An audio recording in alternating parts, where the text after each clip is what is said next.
السلام علیکم ورحمۃ اللہ وبرکاتہ۔ اللہم صلی علی محمد وعلی آل محمد صلی اللہ علیہ وآلہ وسلم۔ محرم کا چاند نکل چکا تھا، شہر میں خاموشی تھی، لیکن ایک مسجد کے کونے میں بیٹھے ایک عجیب مسافر کی آنکھوں میں آگ تھی۔ وہ کہہ رہا تھا، مجھے صرف نبی صلی اللہ علیہ وسلم کا راستہ چاہیے اور اس تک صرف درود لے جاتا ہے۔ لاہور کے پرانے شہر میں چھوٹی سی مسجد تھی۔ محرم کا پہلا عشرہ تھا، لوگ روزے رکھ رہے تھے، مجالس ہو رہی تھی اور فضاؤں میں سکون تھا۔ لیکن اس مسجد میں ایک اجنبی شخص کی آمد نے سب کو حیران کر دیا۔ وہ شخص سفید لباس میں ملبوس تھا، آنکھوں میں اثر، چہرے پر نور، مگر جسم کمزور اور رخ اداس۔ وہ دن بھر مسجد کے ایک ہی کونے میں بیٹھا رہتا اور ایک ہی عمل کرتا، وہ درود ابراہیمی پڑھتا رہتا۔ کچھ لوگ کہتے یہ فقیر ہے، کچھ کہتے پاگل ہے، مگر مسجد کے امام نے جب قریب سے دیکھا تو اس نے جانا کہ یہ شخص درود ہی نہیں، روتے ہوئے راتوں کو امام حسین رضی اللہ تعالیٰ عنہ کا ذکر بھی کرتا ہے اور کہتا ہے، یا رسول اللہ صلی اللہ علیہ وسلم، آپ نے اپنی امت کے لیے خون بہایا، پھر بھی ہم بے نیاز ہو گئے، مجھے اس امت کو جگانا ہے، اور وہ صرف آپ کا درود ہی ہے جو دلوں کو جگا سکتا ہے۔ ایک رات اس شخص نے امام صاحب سے کہا، میں مسافر ہوں، مگر مجھے نبی پاک صلی اللہ علیہ وسلم نے فرمایا ہے، جہاں محرم میں درود پڑھا جائے گا وہاں میری رحمت ضرور برسے گی۔ امام صاحب نے پوری بات سنی، اسے کھانا دیا، پانی پلایا۔ اگلی صبح جب لوگ مسجد پہنچے تو وہ شخص وہاں نہیں تھا، لیکن مسجد کے اس کونے سے جہاں وہ بیٹھا کرتا تھا ایسی خوشبو آ رہی تھی جیسے روضہ رسول صلی اللہ علیہ وسلم سے آتی ہے۔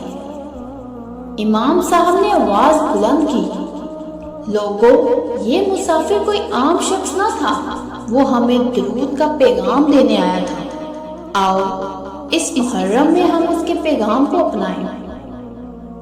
اسی دن سے مسجد میں ہر نماز کے بعد 313 مرتبہ درود پاک پڑھا جانے لگا، اور ابھی ہفتہ بھی مکمل نہ ہوا تھا کہ مسجد میں ایک روح تبدیلی آئی۔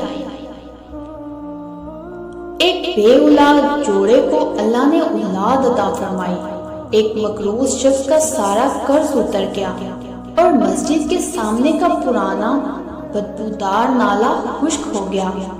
لوگ سمجھ گئے درود پاک صرف زبان کا عمل نہیں، یہ دل کی روشنی ہے۔ محرم صرف غم کا مہینہ نہیں بلکہ یاد نبی صلی اللہ علیہ وسلم اور ان کے گھرانے سے محبت کا وقت ہے۔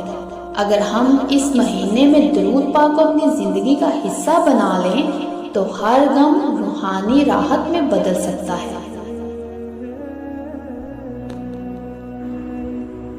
ناظرین، اب آپ سوچ رہے ہوں گے، کیا واقعی حضور پاک صلی اللہ علیہ وسلم نے ہمارے لیے خون بہایا؟ جی، حضور پاک صلی اللہ علیہ وسلم نے ہمارے لیے خون بہایا۔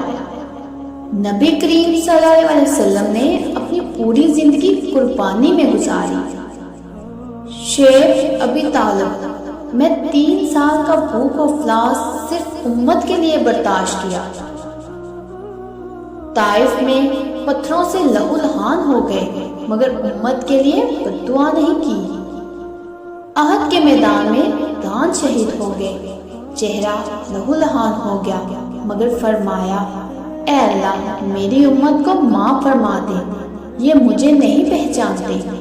کیا یہ سب خون بہانے سے کم ہے؟ یہ روحانی خون تھا، قربانی، درد، آنسو اور صبر۔ ان کا خاندان، ان کے بیٹے، ان کی نسل سب نے خون دیا۔ سب سے زیادہ دردناک بات، نبی کریم صلی اللہ علیہ وسلم کی پیاری نسل کا خون کربلا کی خاک پر بہا۔ حضرت حسین رضی اللہ تعالیٰ عنہ جو نبی صلی اللہ علیہ وسلم کے جگر کا ٹکڑا تھے، ان کا سر قلم کر دیا گیا، ان کے معصوم بچوں کو پیاسا شہید کیا گیا، اور یہ سب کس لیے تھا؟ ہمارے لیے، تاکہ دین بچ جائے، حق باقی رہے اور امت بیدار ہو جائے۔ نبی صلی اللہ علیہ وسلم نے امت کے لیے روتے روتے داڑھی تر کر لی۔ ایک مرتبہ حضرت جبرائیل تشریف لائے تو دیکھا کہ نبی پاک صلی اللہ علیہ وسلم رو رہے ہیں۔ پوچھا، یا رسول اللہ صلی اللہ علیہ وسلم کیوں رو رہے ہیں؟ فرمایا، میں اپنی امت کو یاد کر کے رو رہا ہوں۔ تو راز یہ ہے کہ نبی صلی اللہ علیہ وسلم نے جسمانی خون کم بہایا، مگر روحانی خون یعنی اپنی ہر تکلیف، ہر آنسو، ہر قربانی صرف اور صرف اپنی امت کے لیے دی، اور پھر ان کے نواسے نے اپنے خون سے کربلا میں وہ چراغ روشن کیا جس کی روشنی سے آج بھی ایمان کی روشنی قائم ہے۔ اگر ہم یہ جان لیں کہ نبی صلی اللہ علیہ وسلم اور ان کا خاندان ہمارے لیے روئے، تڑپے، قربان ہوئے، تو کیا ہم ان پر درود بھیج کر ان سے محبت کا ثبوت نہیں دے سکتے؟ ناظرین، آپ محرم میں ہر دن فجر کے بعد کوشش کریں 313 مرتبہ درود ابراہیمی پڑھیں، اور نیت یہ ہو، اے اللہ میرے دل کو نبی کریم صلی اللہ علیہ وسلم کی محبت سے منور فرما دے۔ آمین یا رب العالمین۔ تو ناظرین، اگر آپ کو یہ کہانی، میرے یہ الفاظ دل سے لگے ہوں تو میرے چینل کے ساتھ جڑے رہیے۔ میرے چینل کو سبسکرائب کریں، لائک کریں، شیئر کریں، اور مجھے کمنٹس میں ضرور بتائیے گا کہ کون کون محرم میں درود پاک پڑھ رہا ہے، اور حضرت امام حسن اور حضرت امام حسین رضی اللہ تعالیٰ عنہ اسلام کے لیے دعا گو ہے۔ ایک نئے مشاہدے کے ساتھ دوبارہ حاضر ہوں گی۔ جزاک اللہ خیر۔